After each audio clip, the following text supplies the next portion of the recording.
dear divine masculine.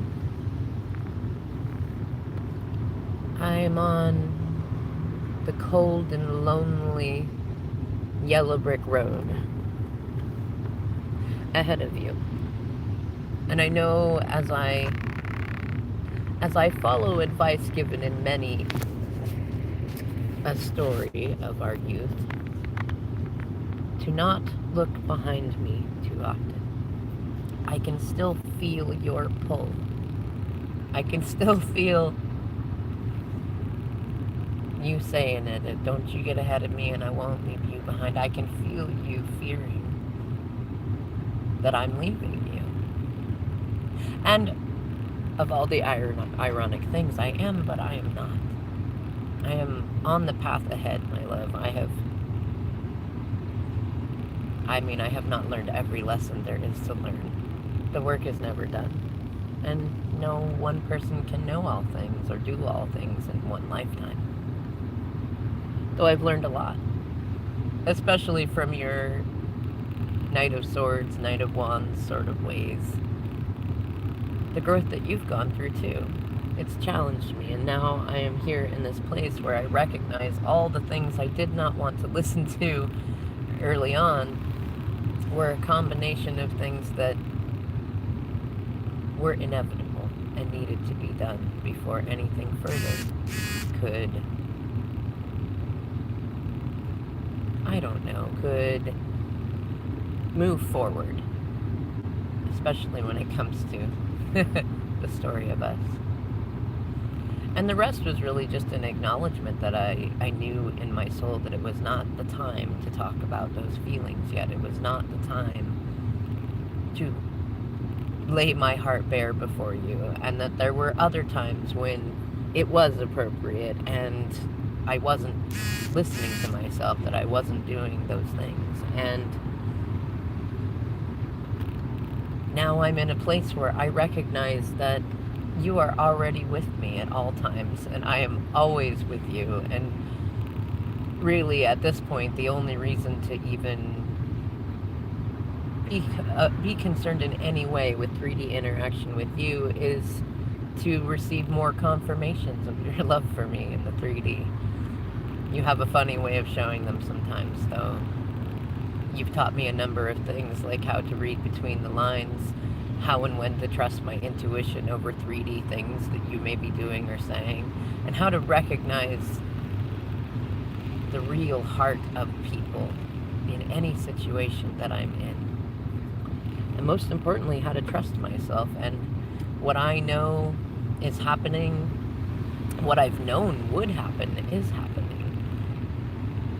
And I know that it's important to kind of go ahead and scout things out. I mean, in the past, masculine, I was so bound up without the idea of you in my 3D life that, I did. I fawned. I pursued. I waited. I did all those things. But you know what? I find myself adorable that I would. Because I now understand and own all the things you used to tell me, even how you were amazed that I wasn't already like a millionaire or doing some incredible things. And I can look back and remember how I would talk myself out of that stuff. And I sit here now saying, you know what, of course it would be my DM that would see and say those things to me. And of course I would be so stubborn as to say, no, I'm not that special. I can't do that sort of thing. And now to be sitting here going, I used to be so upset that I would be waiting for you to make the move, for you to take the leap of faith, for you to say the thing. And the story in my mind was that it was always me, always me, always me, until I realized, so what? What's wrong with it being me? I do like to clear my own path in a new forest. I do like to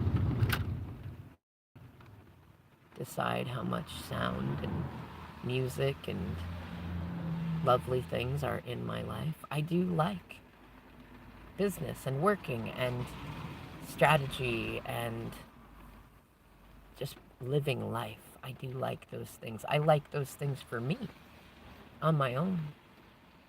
And I am certainly not the type of person that needs to wait for anyone. And that it's okay to have a big heart. It's okay to want to help people. It's okay to feel that pain of, oh man, but if I let myself level up, I have to leave some people behind for a little while.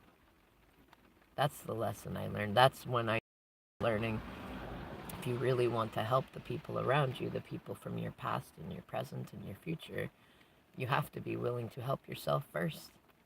You have to be willing to get out of that scarcity mindset. You have to be willing to feel whole on your own so you can figure out how to answer the question, what the heck do I really want?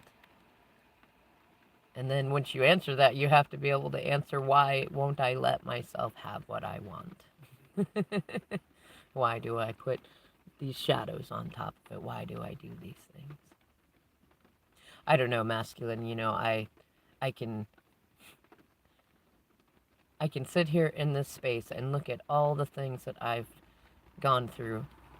The contrast and the compliment, the good and the bad, the beautiful and the ugly. I have found beautifulness in the ugly. I have found abundance in poverty. I have found magic in the mundane. And now in this space where I am no longer entrapped by, all the youth that I see around me, and not, at least not in the ways that I was before. And when I finally find myself in a space where I'm not thinking about you, divine masculine, I laugh because the universe makes sure that I never get too far away in my thoughts from thinking about you in positive, abundant ways. Of feeling my own wishes fulfilled as far as you're concerned too, and just not being bothered about the when or the why. I already know the why, for that matter. Though I can tell that it's not just the universe, because we all have a bit of free will. I do want those signs and things. They bring me a delightful warmth to my heart. Though I also know the other side of that, the way for it to rendezvous is when the person you are thinking of is thinking of you too. And I know that you are. I see it. And I appreciate everything about it. That's why I send out into the universe plenty of signs and sinks saying, I'm still here, masculine. I'm just enjoying scouting ahead, looking at the scenic route, and imagining all the different ways and times and adventures that you are going through and will go through as you hurry up and catch up with me, and how by the time that you do, I'll have scouted out some really beautiful, interesting quests for us to explore. Anyways, my love, it's time for this divine feminine to get back to work, which she enjoys very, very much.